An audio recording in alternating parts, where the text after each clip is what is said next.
thought about this a lot. Is it on mayors like yourself? Is it on police chiefs? Is it on the president? Well, my view is it actually is on those in leadership. It's not just a story about rank and file. So much of our focus is on individual officers. To me, this isn't about Derek Chauvin. This is about what police chiefs are teaching, what mayors are allowing, what the president is helping to fund. This morning, I was in a conversation about federal funding to help diversionary programs. The easiest federal grants to get are offering for more officers, more guns, more equipment, more tanks, all of that. Those are the types of things that we need to eliminate. We need to focus on how to help people. We need to decriminalize poverty.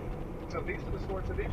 And by the way, decriminalizing poverty, minor offenses, not getting a parking ticket, not getting a warrant later, small marijuana offenses.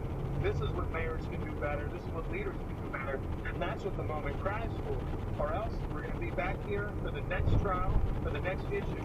Minnesota has had however many situations in just a few years. That's the story in my state of Missouri and so many others. So this is where I think we can have a real call for change. And it does start with folks like us who are mayors. We can't just sit back and say we're trying to, protect property. We need to protect people even more. In the immediate, though, I would like to know where your biggest level of concern is, because we heard from, well, let me play it. The police chief of Detroit spoke to CNN yesterday. He says that he's concerned about what's going to happen no matter what the verdict is. Let me play this for you. Candidly, whichever way the outcome of this trial goes, I don't think it's going to make a difference.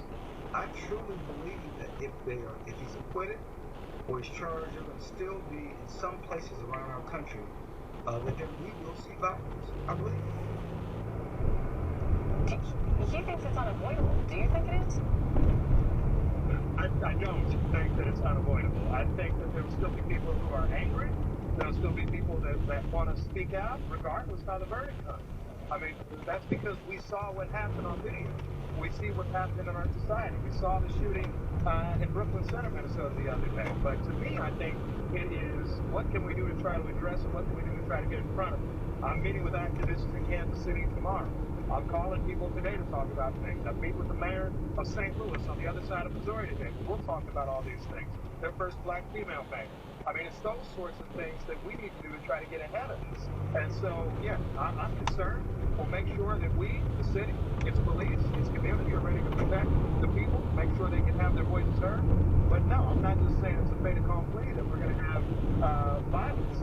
I want to make sure we can find a way that we can find peace for everybody, and that's what our goal in Kansas City is going to be. Recognizing that peace doesn't mean quieting down anger. It doesn't mean ignoring change. It doesn't mean avoiding problems. It means saying, how can we commit to something different? That's what we're looking to do.